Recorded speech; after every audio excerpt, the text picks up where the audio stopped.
नमस्कार, बात पतेगी में आपका स्वागत है। मैं हूं अखिलेश शर्मा। सुबह से ही यह सवाल पूछा जा रहा है कि आखिर बीजेपी कैप्टन अमरिंदर सिंह को अपने साथ लेकर क्या हासिल करना चाहती है। क्या कैप्टन अमरिंदर सिंह के आने से बीजेपी पंजाब में एक बड़ी ताकत के रूप में उभर सकती है? क्या कैप्टन के आने से बीजेपी अकाली दल के जाने से हुई क्षति की पूर्ति कर सकती है? क्या कैप्टन के आने से बीजेपी 2024 के चुनाव में पंजाब में 13 में से अधिकतम लोकसभा सीटें जीत सकती है? ये सारे सवाल हवा में तैर रहे हैं। और साथ ही साथ ये भी कहा जा रहा है कि आखिर कैप्टन को इस उम्र में, इस पड़ाव में बीजेपी साथ लाकर क्या हासिल करना चाहती है। 80 वर्ष के कैप्टन अकेले नहीं आ रहे हैं, वो अपने साथ कांग्रेस के 7 पूर्व विधायक, एक पूर्व सांसद को भी बीजेपी के खेमे में ला रहे हैं, लेकिन उसके साथ साथ अपने बेटे और अपनी बेटी को भी बीजेपी में लेकर आ रहे हैं। हम सब जानते हैं कि कैप्टन की पत्नी परनीत कौर, वो पटियाला से लोकसभा की कांग्रेस की सांसद हैं। हो सकता है कि देर सवेर वो भी बीजेपी से हाथ मिला लें, बीजेपी में शामिल हो जाएं। तो फिर ऐसे में 2024 के लिए जो बीजेपी ने एक बड़ी बात कही है, वंशवाद से, परिवारवाद से लड़ाई की, उसका क्या होगा? क्योंकि अगर आप कैप्टन को ला रहे हैं, उनके बच्चों को ला रहे हैं, उनकी पत्नी को ला रहे हैं, सबको अगर टिकट मिल रहा है, सबको अगर राजनीति में सक्रिय होने का मौका मिल रहा है, तो फिर ये परिवारवाद से लड़ाई, वंशवाद से लड़ाई, इन सारी बातों का क्या होगा? ये भी एक सवाल बीजेपी के सामने रहेगा। तो ये सारी बातें हैं जो सुबह से ही पूछी जा रही हैं कि आखिर ऐसा क्यों हुआ कि कैप्टन अमरिंदर सिंह, जिन्हें कांग्रेस से अलग होने के बाद एक पार्टी उन्होंने बनाई, विधानसभा के चुनाव में बीजेपी के साथ तालमेल किया और अब बीजेपी उन्हें अपने साथ ले रही है, पार्टी में शामिल करा रही है और अब उनकी पार्टी का बीजेपी में विलय करा रही है। दरअसल इसके पीछे 3-4 वजह बताई जा रही है। पहली बात तो यह है कि बीजेपी ने जब से राहुल गांधी ने अपनी भारत जोड़ो यात्रा शुरू की है कन्याकुमारी से, उसे हर दिन उस यात्रा को एक सलामी देने का फैसला किया है। यानी हर दिन जहाँ से भी यात्रा निकले, जहाँ भी पहुँचे, बीजेपी अपनी ओर से ज़रूर कुछ न कुछ ऐसा करेगी ताकि इस यात्रा को लेकर के सवाल खड़े हों, इस यात्रा के मकसद को लेकर सवाल खड़े हों, राहुल गांधी की नेतृत्व क्षमता को लेकर सवाल खड़े हों। इसलिए हम देख रहे हैं कि हर दिन कुछ न कुछ ऐसा घटनाक्रम ज़रूर होता है जिसको आप चाहे ना चाहे जोड़ सकते हैं राहुल गांधी की भारत जोड़ो यात्रा से। मिसाल के तौर पर आप कुछ दिनों पहले गोवा का ही उदाहरण ले लें, जहाँ पर कि कांग्रेस के 11 में से 8 विधायक जो थे वो बीजेपी में शामिल हो गए। इसी तरह से हमने देखा कि अन्य राज्यों में भी कुछ न कुछ ऐसा घटनाक्रम होता है, चाहे वो उनकी मुलाकात, मेल मुलाकात को लेकर के विवाद खड़ा करना हो या ऐसा कोई भी मुद्दा हो, लेकिन बीजेपी ज़रूर इसको एक मुद्दा बनाती है ताकि जो उनकी यात्रा है उससे उसको जोड़ करके देखा जा सके। आज भी कैप्टन को यहाँ दिल्ली बुलाना, उसके बाद उन्हें पार्टी में शामिल कराना, एक तरह से ये मैसेज है कि राहुल गांधी की नेतृत्व में कांग्रेस जो है वो बिखर रही है।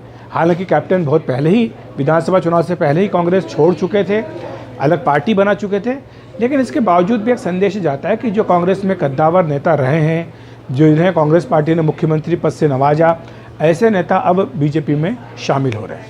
यही कारण है कि गोवा के जो 8 कांग्रेस के विधायक हैं वो भी दिल्ली आए हुए हैं। उन्हें भी पीएम मोदी से, बीजेपी अध्यक्ष जेपी नड्डा से मिलना है। उसे अब शायद कल के लिए रख लिया गया होगा क्योंकि आज की सुर्खी जो है वो कैप्टन अमरिंदर सिंह ने बना दी है। तो ये बीजेपी की रणनीति है राहुल गांधी के बनिस्पत। दूसरी बात, अगर हम पंजाब की बात करें तो बीजेपी को इस बात का ज़रूर एहसास है कि अकाली दल से रिश्ता टूटने के बाद जिस बड़े भाई की भूमिका की वो तलाश पंजाब में कर रही है, उसमें बहुत सारी बाधाएं अभी हैं। ये महाराष्ट्र नहीं है, कम से कम बिहार जैसा भी नहीं है कि जहां बीजेपी अपने बूते बड़ी पार्टी के रूप में उभर आए। पंजाब के हालात, ज़मीनी हालात काफ़ी फ़र्क हैं और यही कारण है कि बीजेपी को ये लगता है कि अकाली दल से अलग होने से उसे फ़ायदा नहीं हुआ है, बल्कि जिस तरह से अकाली दल को नुकसान हुआ वैसे ही बीजेपी को भी नुकसान हुआ है। आप अगर इसी साल के विधानसभा चुनाव के परिणामों को देख लें तो अकाली दल के करीब 18% वोट आए, बीजेपी के 6-6.5% के करीब वोट आए, दोनों को मिलाकर के करीब 25% वोट बनते हैं। पिछले लोकसभा चुनाव में दोनों पार्टियों ने साथ मिलकर के चुनाव लड़ा था और इसी तरह से उससे पहले चुनाव साथ में लड़ा था, तो उन्हें लोकसभा में कुछ ठीक ठाक प्रदर्शन करने का एक मौका भी मिला था, लेकिन अलग होने से दोनों ही पार्टियों को नुकसान हुआ है। वहीं आप अगर कैप्टन अमरिंदर सिंह को देखें तो 2019 के लोकसभा चुनाव में 8 सीटें कांग्रेस ने उनकी अगुवाई में जीती थी। 40% वोट कांग्रेस पार्टी को वहाँ दिलवाए थे कैप्टन अमरिंदर सिंह ने। तो यानी अगर संगठन की ताकत उनके पास रहती है तो एक तरह से वो फ़ायदा उठाने में कामयाब रहते हैं। लेकिन जब संगठन उनके हाथ से गया तो कैप्टन की इस चुनाव में ये हालत हुई कि उनकी पार्टी को नोटा से भी कम वोट मिले। पूरे पंजाब में केवल 84,000 लोगों ने उनको वोट दिए, उससे ज़्यादा का ही वोट सुखदेव सिंह ढींढसा की जो पार्टी थी उन्हें मिले। तो इस तरह से बीजेपी को ये लग रहा है कि कैप्टन के आने से कुछ 1-8% फ़र्क ज़रूर पड़ सकता है, लेकिन आखिर में उन्हें अकाली दल के साथ जाना ही पड़ेगा पंजाब में, अगर 2024 के लोकसभा चुनाव में बड़ी चुनौती देनी है। तो शायद यही कारण है कि इससे पहले बीजेपी अपना घर मजबूत करना चाहती है, ताकि कुछ सीटें जो उन्होंने आइडेंटिफाई की है पंजाब में, उन पर वो मजबूत कैंडिडेट उतार सके। ये बात ज़रूर है कि बीजेपी का अपना एक अलिखित नियम है 70 वर्ष का, कि उससे ऊपर के लोगों को टिकट नहीं मिलता है। लेकिन अमरिंदर सिंह 80 वर्ष के हो चुके हैं, उनकी पत्नी 77 वर्ष की है, तो ऐसे में क्या इन्हें रिपीट किया जाएगा पटियाला से, ये भी एक देखने की बात होगी, क्योंकि ये सारे नियम जो हैं ये अलिखित हैं, ये कोई तय नहीं है, इनमें पार्टी बदलाव भी कर सकती है। लेकिन ऐसा लग रहा है कि शायद बीजेपी देर सवेर अकाली दल से हाथ वापस मिलाएगी और ये गठबंधन फिर से बनेगा।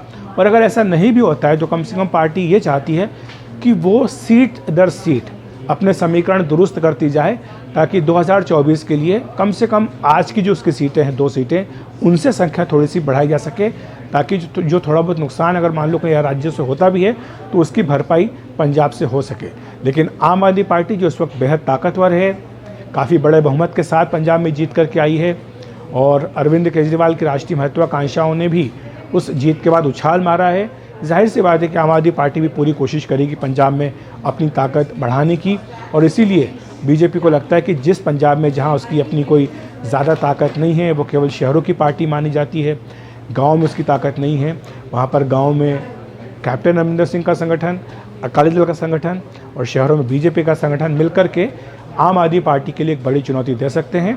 और एक दूसरा मकसद ये भी है कि कांग्रेस पार्टी को कमज़ोर किया जाए, जो भी कैप्टन के वफादार हैं उन्हें बीजेपी में लाया जाए, ताकि कांग्रेस के कमज़ोर होने का फ़ायदा सीधे तौर पर बीजेपी उठा सके। तो कुल मिलाकर के ये बीजेपी का समीकरण लग रहा है कैप्टन अमरिंदर सिंह को अपने साथ लाने का।